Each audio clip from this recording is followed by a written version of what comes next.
보통 요한복음 1장 19절부터 12장 50절까지를 표적의 책이라고 부릅니다. 여기 예수님께서 행하신 7가지의 표적들이 등장하는데요. 이 표적들은 모두 예수님이 메시아 되심을 드러내는 그런 표적들이라고 할 수 있습니다. 7가지의 표적 중 첫 번째가 바로 오늘 본문입니다. 예수님이 가나의 혼인잔치에서 물을 포도주로 변화시킨 유명한 사건이죠. 이 사건이 어떻게 예수님의 메시아 되심을 드러내고 있는지 우리가 함께 살펴보기를 원합니다. 예수님과 예수님의 어머니 그리고 예수님의 제자들이 갈릴리 가나의 한 혼인잔치에 초대를 받아서 갔습니다. 그런데 문제가 생깁니다. 본문 3절 말씀입니다. 포도주가 떨어진지라 예수의 어머니가 예수에게 이르되 저들에게 포도주가 없다 하니. 혼인잔치가 한창 열리고 있는데 포도주가 떨어져 버리고 말았습니다. 고대 유대 문화에서 결혼식을 하면 일주일 동안 성대하게 잔치를 베풀었습니다. 그런데 그 잔치에서 절대로 빠져서는 안 되는 것 한 가지가 있는데 그것이 바로 포도주입니다. 잔치에서 포도주가 떨어지면 하객들에게는 대단한 결례였고 또 잔치를 주관하는 신랑 측에게는 매우 수치스러운 일이었다라고 합니다. 특별히 이 포도주는 기쁨과 축복을 상징하기 때문에 혼인잔치에서 포도주가 없다는 것은 마땅히 기쁨이 넘치고 그리고 축복이 가득해야 할 혼인잔치에 기쁨이 빠져버린, 그러한 축복이 빠져버린 그러한 상황이 생겼다라는 것을 의미하죠. 사실 이것은 당시 이스라엘의 영적인 상태를 잘 보여주고 있습니다. 이스라엘은 하나님의 언약 백성으로서 하나님이 주시는 그 기쁨을 마땅히 누리며 살아가야 할 사람들이었습니다. 그런데 혼인잔치에 포도주가 떨어져 버린 것처럼 언약 백성인 이스라엘 백성들이 하나님이 주시는 참된 기쁨과 복을 누리며 살지 못하고 있었다는 것입니다. 이것이 예수님 당시의 이스라엘의 모습이었습니다. 여러분, 우리는 어떻습니까? 여러분들은 신앙생활을 하면서 하나님의 자녀로서 누려야 할 그 기쁨을 누리며 살고 계십니까? 물론 그리스도인들도 세상 사람들처럼 똑같이 때로는 삶의 무력감을 느끼기도 하고 고된 일상에서 좌절감이나 우울감을 느끼기도 합니다. 그러나 그리스도인들이 세상 사람들과 다른 것은 무력감이나 또는 좌절감 또 우울감이 있겠지만 그러한 감정을 느끼겠지만 건강하게 이러한 감정들을 잘 다스려서 우리 안에 계시는 주님이 주시는 그 힘으로 참된 기쁨을 누리며 여러 가지 세상에서 얻게 되는 그러한 슬픈 감정들, 우울한 감정들을 이길 수 있는 영적인 힘이 있다라는 것입니다. 우리 안에 하나님이 주시는 영적인 기쁨과 은혜가 있는 것, 이것이 바로 우리가 세상 사람들과 다른 점이죠. 이스라엘 백성들은 이러한 언약 백성으로서 누려야 할 세상 사람들과 차별되는 그러한 신분이 있었지만, 그러한 기쁨이 그들에게 있었지만 그들은 영적으로 완전히 메말라서 이러한 기쁨을 다 상실해 버린 채로 살아가고 있었습니다. 이런 상황에서 예수님은 물을 포도주로 변화시키는 표적을 행하십니다. 본문 6절과 7절 말씀입니다. 거기에 유대인의 정결 예식을 따라 두세 통 드는 돌 항아리 6이 놓였는지라 예수께서 그들에게 이르시되 항아리에 물을 채우라 하신즉 아귀까지 채우니. 거기에 유대인의 정결 예식에 사용되는 돌 항아리 6이 있었다라고 말씀합니다.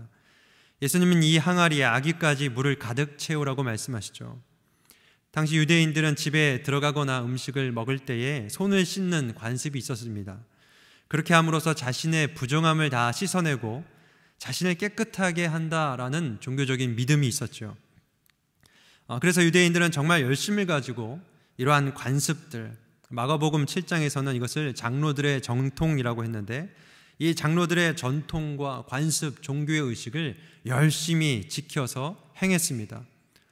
그러나 아이러니하게도 방금 말씀드렸던 것처럼 그들은 종교적인 의식과 전통을 열심히 지켰지만 하나님의 언약 백성으로서 누려야 할 그 기쁨은 누리지 못했다라는 것입니다.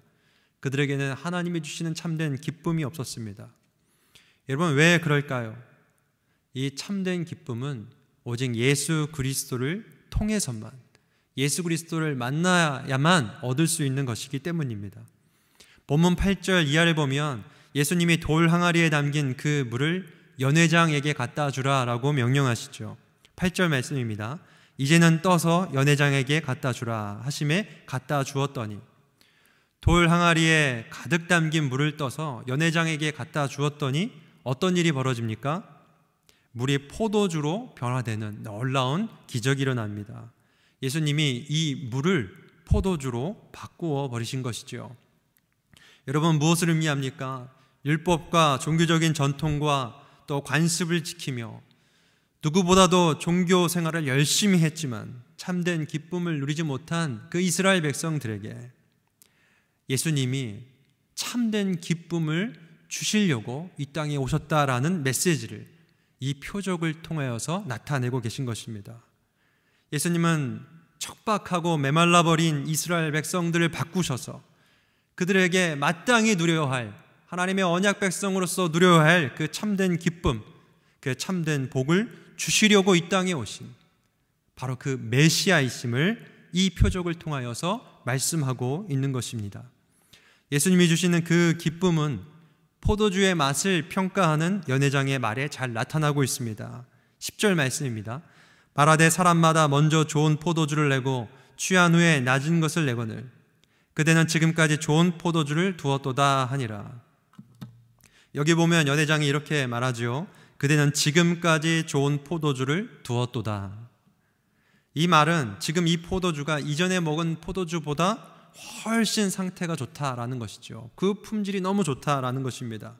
주님이 주시는 기쁨은 이와 같습니다. 주님이 주시는 기쁨은 이 세상에 주었던 그 어떤 기쁨과 비교할 수 없는 기쁨입니다.